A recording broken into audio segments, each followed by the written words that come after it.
Oh shit!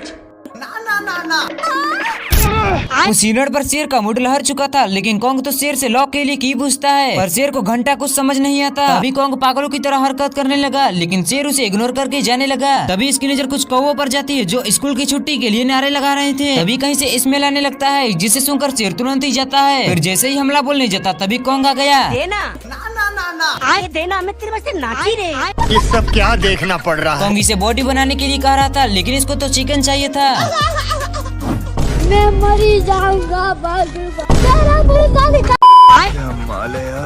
Kong शेर पर चढ़ जाता है, जिसके बाद कॉन्ग को मस्त आइडिया मिल जाता है और कॉन्ग आइंस्टाइन का दिमाग लगाकर चिकन को फेंक कर शेर को एक केले के पेड़ के पास लेकर आता है। कॉन्ग केले को तोड़ कर देता है, लेकिन शेर उसे नहीं खा रहा था, तो कॉन्ग केला को मुंह में ही ठूस दिया। बकरे को एक खूबसूरत बकरी दिखाई देती है। अब बकरा उसे इम्प्रेस करने में लग जाता है। चुम्मा चुम्मा चुम्मा। वो इतना आशिकी में डूब गया था कि उसे कुछ और दिखता ही नहीं है, लेकिन तभी बेइज्जती होने के बाद वो अपनी सड़ेली दांत दिखाता है। तभी उसे पहाड़ पर एक फूल दिखाई देता है और बकरी को इम्प्रेस करने के लिए फूल को लाने की सोचता है। मंजिल को भूला कर जिया तो क्या जिया, अगर तुझ में दम है तो उसे पाकर दिखा। लाख कोशिश के बाद बकरा फाइनली पहाड़ पर चढ़ गया, लेकिन ये क्या,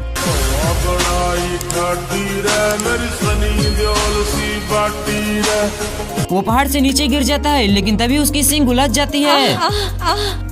बकरा अब कांटों के बीच में फंस चुका है, लेकिन वो अपने टैलेंट का पूरा इस्तेमाल करता है।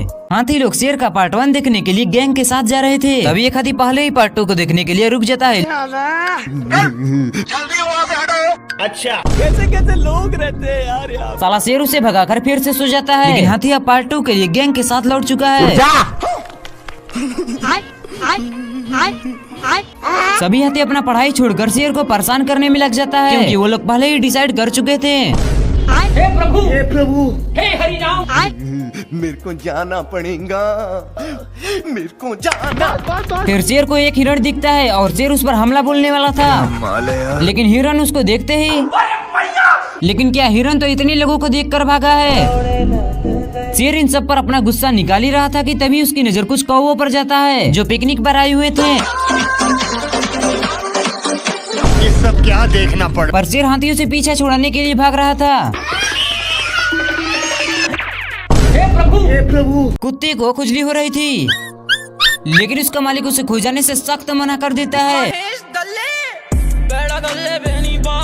पैंथर वहाँ स्केटिंग कर रहा था और कुत्ते के पास जाकर उसे खुजाने लगता है। बहुत मजा आ रहा है यहाँ पे। बाप रे। जो दूरबीन से देखता है और अब पैंथर के ऊपर लैंड करता है। रुक, तेरे को बताते। पैंथर अब जहाँ जाता खुजली से उसका नशा ढीला हो जाता।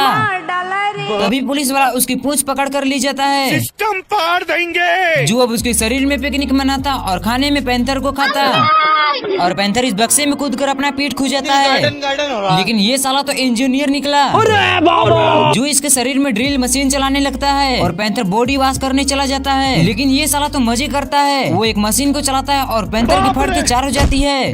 पैंथर डॉग के मालिक से दवाई मांगता है, मगर जू तो अब उसी के शरीर में चला जाता है। वो दवाई लगाता है, लेकिन जू उसे साफ करके उसे काटता है। पैंथर को रास्ते पर 5 रुपए पड़े हुए मिलते हैं, पर यह तो 5 रुपए से अमीर बनने का ख्वाब देखता है और दौड़कर अपने घर में जाता है और धीरे से चीनी के डब्बे में उसे रख देता है। बिल्कुल रिस्क नहीं लेने फिर वो चैन की नींद सोने लगता है, पर तभी सपने में चोर उसकी चीनी का डब्बा लेकर भाग जाता है। साला 5 रुपए के लिए इतना डर जाता है कि वो उसे एक बक्से में रख देता है और अपने घर से 100 कदम दूर उसे दफना देता है और फिर से सोने चला जाता है। तभी वहाँ पर कंस्ट्रक्शन वाले आते हैं और चाइनीज टेक्नोलॉजी लगा करके रातों रात बिल्डिंग खड़ा कर देते हैं। वहाँ दूसरी तरफ पैंथर को फिर से चोरी का सपना आता है, इसलिए वो अपना पैसा निकलने के लिए जाता है, पर बिल्डिंग बीच में आती है। रुक, तेरे को बताते।